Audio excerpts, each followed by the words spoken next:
It's been all the rage lately about the Alex Hormozi and Anthony Robbins interview, and more so coaching session for Alex.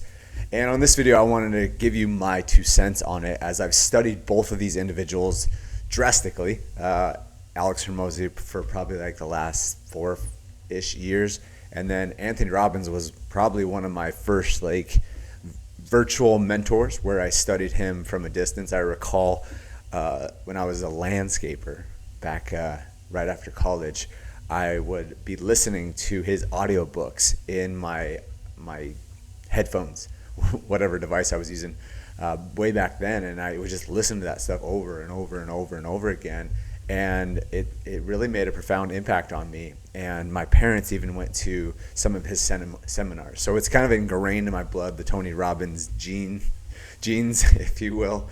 And then Alex Hormozi is the young buck. So I want to share on this video, a good handful of what I pulled out of it. And then in addition to that, I want to show you how I can amplify things with AI, with this type of stuff, how I use AI as a thought partner with these type of things, and so that you can just get the absolute most out of this. So what's up, guys? My name is Nico Rapkless. If you're new to the channel, we talk everything entrepreneurship, AI, how to become the best version of yourself, utilizing all of that. Okay, so let's dive in. What was the actual context of this, and what actually happened on this interview? Because again, you look at a podcast and you're like, oh, it's a conversation between the two. One person's interviewing other people, or the other person. And so what was interesting is that when I first heard about this, I heard about it from somebody, and in fact what I heard is that they were not pleased with how the interview went. And it was kind of, you know how it is today's day and age, where a lot of people are just saying things for clickbaity to pull attention, because that's how the algorithm works, and that's what pulls people's attention these days. So I saw that, and I figured he's talking, he's a very God-fearing man and respect him. And he's like, I think that Tony Robbins kind of took it easy on Alex when Alex was, expressing that he was frustrated that he's not fulfilled, which is ultimately what was going on in this entire interview. And then he was just like, yeah, I think Tony took a scapegoat and just told him to play another game, which is not going to bring him the true fulfillment that he's after. I actually disagree with that take, and I'm going to share that a lot more here on this video. But to give that context, is that this was really a coaching session for Alex. Cool for him, because Tony's the GOAT. And the reason it's cool for him is because when I say Tony is the GOAT, I mean that in a way of not just business, not just impact and fulfillment, but both. And so I talk about this concept a lot on this channel, and even on my Instagram and inside of our Skool community as well. I call it the woo and the do, okay? And it can be a variety of ways that you explain this stuff. It could be masculine versus feminine. It could be the science of business and the art of fulfillment, which is that's what they refer to more on the session, the podcast, right? But it's really this balance and this duality between the two sides of this world, and the fact that we live in this dichotomy of a world. Because if we were talking about do, that's more of the business-centric focus, where it's hustle, grind, strategy, success, right? Success in business growth in revenue, any of that kind of stuff is around the do lens, right?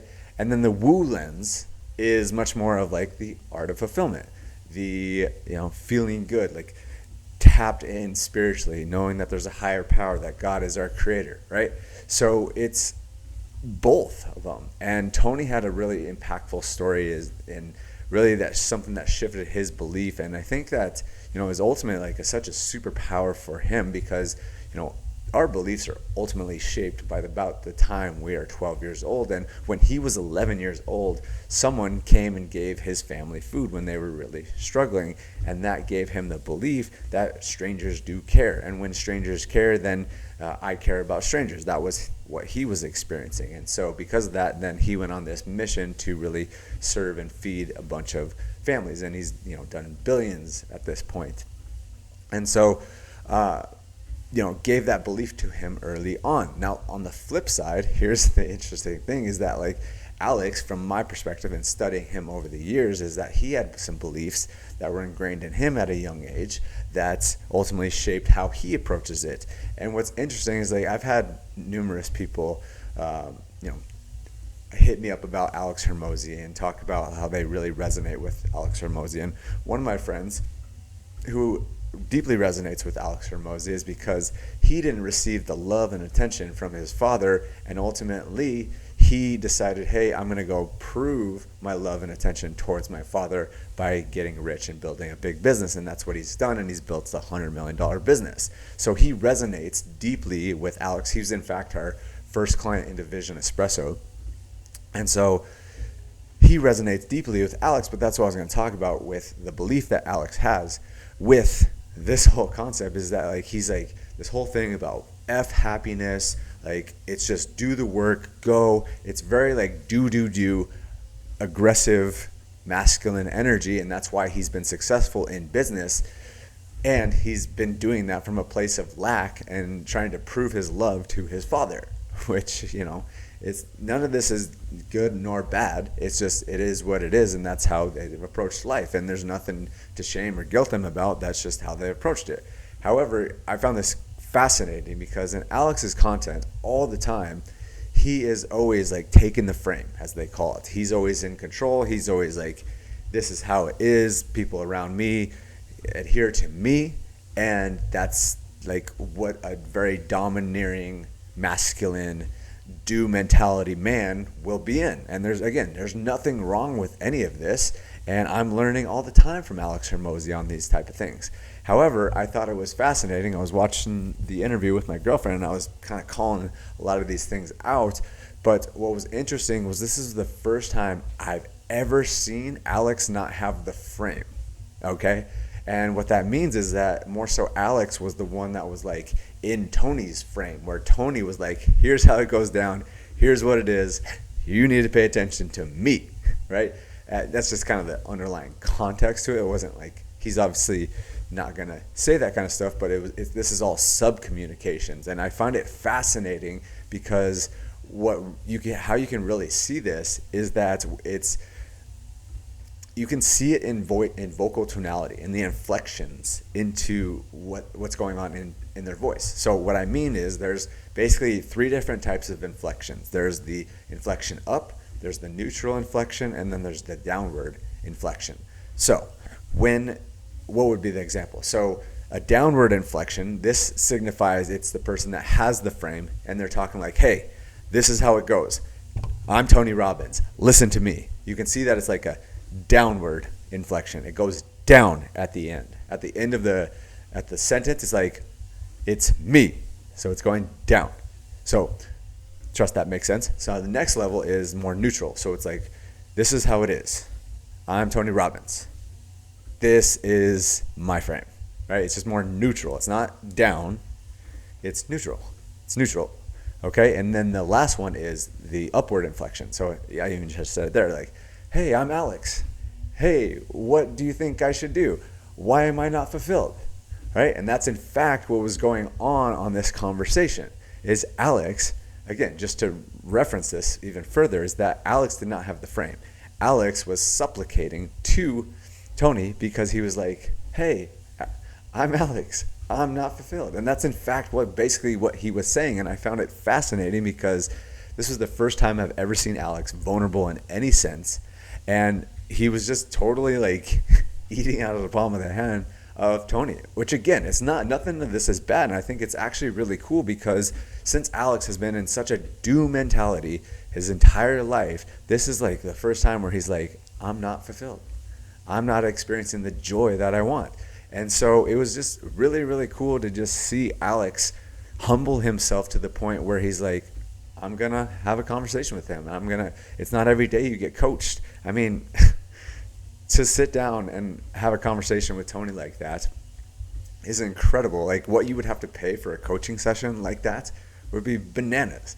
And so I've always taken that approach with my podcast as well, as the people that I'm interviewing. I treat it like a coaching session because a lot of times I can't get these people on a 15-minute call, but I can get them on an hour-long podcast, which is fascinating in itself. But he's really took a really cool approach, and I thought it was like really honorable that he went that approach.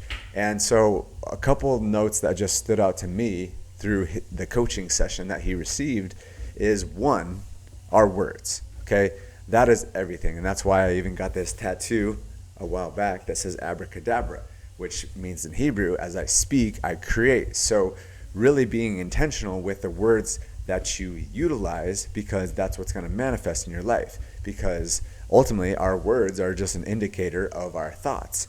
And it's a lot easier to navigate our words than it is to navigate our thoughts. And our thoughts just are indicative to what's going on internally. But you can be intentional about the words, and that can navigate your thoughts, which then our thoughts lead to our emotions, our behaviors, our actions, our beliefs, and ultimately our life. So it's all about being intentional with your words, and that's what Tony started out with, is being intentional with your words. Think about, I love talking about it like this, but like if you want an apple, it's got to start with an apple seed, right? So it's the same concept. Like you got to plant apple seeds if you want apples. So if you're utilizing powerful, positive language, that's essentially the apple seeds, and you're going to get apples. But let's say a negative, just for this example purpose, is like a negative seed would say it's like an orange seed. I don't even know if oranges have seeds. Probably, right?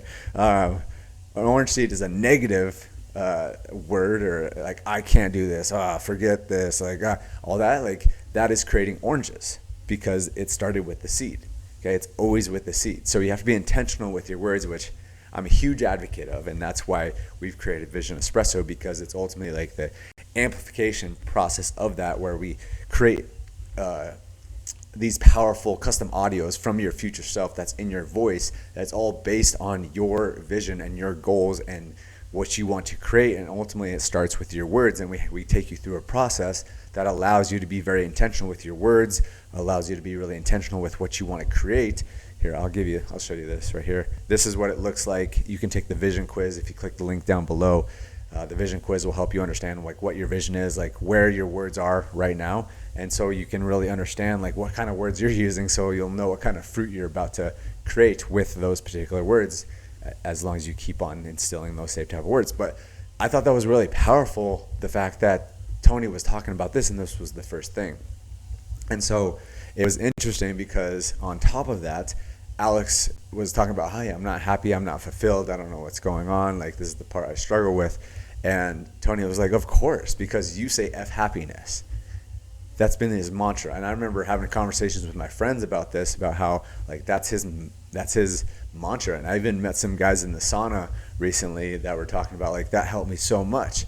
And I'm so intrigued to hear like what their take is on it now, because it's, again, like whatever the words that you're creating, especially when they're emotionalized, and you can hear that with Alex every time he says that. He's like, forget it, fuck happiness. And it's like, it's emotionalized because he's like, I don't believe in being happy, I don't believe in all the positive nonsense woo stuff. He's like, yeah, just get it done, and that's what it is. And again, like he's reached this point where he's not happy, where he's not fulfilled. And Tony's like, well, you wonder like that, like you are choosing suffering. And he's like literally saying that, like you are choosing suffering. You're like, it's a badge of honor to suffer. And Tony was like, pain is inevitable, suffering is optional. And I've heard that from him before, but that just landed. So again, right, it's a writer downer, is pain is inevitable, suffering is optional. You get to choose how you want to respond to the pain, and you can essentially choose happiness, or you can choose suffering. It's really a choice, and that's something that I get to remind myself of more and more all the time. So those are a couple of the big things that really stood out to me. And then, I'm big on it too. Obviously, like we've created a whole company around it. But he's like, what's the true vision? And it's like, beyond just like making $100 million and making, building all these big ass companies, like that's great, but like why? And an exercise that I found to be quite insightful, and again, that's why we built Vision Espresso into this whole thing, and it's basically an amplified version of this. But what's the reason behind what you want to do? So the first step is getting clear on what you want to do. And again, we have a process that extracts and does this for you. So it was just fascinating to hear Tony talk about this. But he's like, why? Why is that important? Why is that important? And then he was helping Alex get to the point where he's like, oh yeah, I want to help.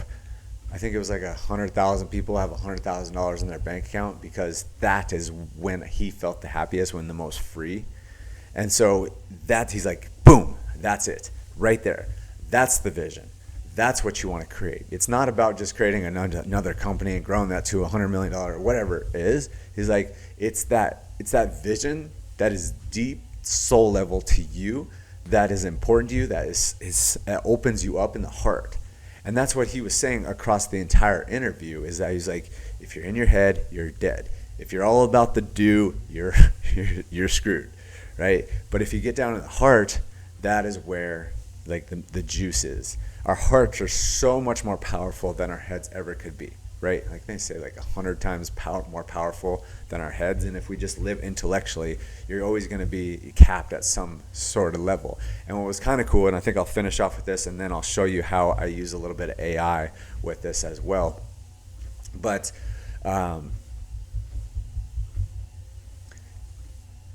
he broke Alex into like two not archetypes, but like characters, if you will. So, and I think this is the case for all of us, and this like illustrates the dichotomy in all of us significantly as well. He said, and they came and putting names on it. So if he was talking about the guy in his head quite a bit, right? And that's Alex. That's always analytical, and they call him analytical Alex. And so he's the guy that's kind of deadpan, like do, just like do the work, forget happiness, do, like that.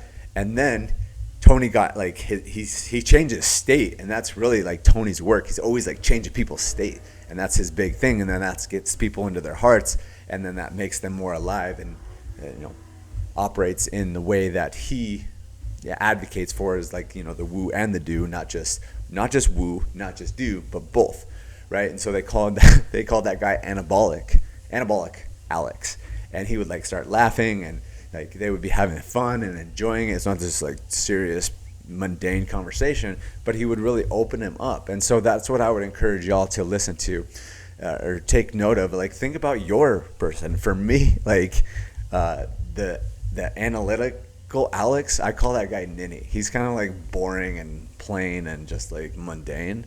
And then Nico Likey, that's what my yaya used to call me when she was alive. But that's like this fun, amazing energy that I'm just excited about. It's like this version of me that I'm talking right now when I'm on camera. Sometimes I'm different. I mean, it's always kind of like that case. But like when I'm more myself, I know that that's Nico Likey energy. And that's really like one of the biggest things that I took from this interview, is that it's like, I want to get into Nico Likey energy more. I want to be in a more powerful state. I want to be like I am right now on camera more than, kind of just chill, like, yeah, this is me. And so it was really a powerful conversation, and I took a lot from it. So I would strongly recommend, if you guys have not checked it out, I would check it out. Here's the interview. You can just search it out on Google. But I wanted to show you a tool that I use that can help you even basically give you a summary of this.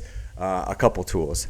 Okay, so one I'll do is, I use vidIQ, so this is really helpful to make this a lot quicker. But I'll come down into the description, and let's see if it's got it. Yeah, so I come down here, transcription, and so it usually comes over here. And so with vidIQ, it's an extension for YouTube, but you can simply copy the transcript.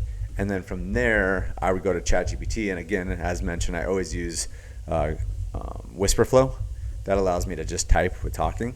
So I'll go, hey, chat. So I just watched this interview with Tony Robbins and Alex Hormozi. I'd love for you to give me a summary, a breakdown, key lessons, action items, any patterns that you're seeing, and like show me like what I need to learn the most from this interview, so that I can really get the most out of it and become a better version of myself in terms of life and business. So boom, I put that in there, and then just hit a few more spaces. I hit paste, and there's the transcript, so you can see it all the way through. I'll let that go. And then the other one I was going to mention is, if you just type into Google LM or Notebook LM, I'll just click on this guy, and I'll try it right here. And then you can do all sorts of things with this guy, but you would create now. And then I'm going to hit that guy. And I'm going to take the link of this YouTube video. And then I'm going to paste it in. I'm going to insert. And then it'll give me a summary based on that. But what's also really cool, I'll see if this is just new. It's relatively new. So yeah, it gives you everything, and then it'll give you the audio overview, video overview, mind map, so we could play around with these things. Flashcard, quiz. I think this is really powerful because in order to know something, like, you have to be able to like actually recall it. So a quiz, I actually haven't even played around with that, but that could be pretty cool. So wow, this is see what I talked about is power of language, and then he goes into words create emotion, transformation, vocabulary. Like, this is pretty cool, this whole mind map. So that's really cool. And then there was one other I was going to see if I could. Yeah, the infographic is pretty darn cool too. So it'll actually just give you a graphic based on the conversation that they had. It'll give you like a visual. And then I'll come back over here too. I mean, this tool basically just does what I showed chat, but like, you know, since I have conversations with ChatGPT all the time, it knows me really well, so it knows how to tailor the content towards me. So why this matters, Tony Robbins, high-level thesis, the core message, Alex, optimize discipline, output, leverage, rational decision-making, contribution at scale. But Tony says a man still running on an old operating system that's no longer fits his level, which is really cool, and I resonate with that deeply because that's ultimately what Vision Espresso is all about. What we help people with is like update the operating system internally so that they can continue to be the best version of themselves and they're not running on an outdated model. So, I mean, that's our whole thing that we do within our company of Vision Espresso. So that's why it resonates deeply with me. Yeah. So I want to see here if breakthrough insight, this is gold. Yeah. So I talked about that. But I wanted to see if it, yeah, so I could continue to workshop this a little bit and apply it directly to me, but yeah, that's kind of the gist, guys. Thank you for watching. If you do, again, want to go check out Vision Espresso, we start everyone with the Vision Quiz. If you go to visionespresso.co, or you can click the link in the video description. But appreciate you guys. Thank you for watching this video. Leave me a comment, subscribe, you know, all the things. So appreciate y'all. Have a great day, and we'll talk to you soon.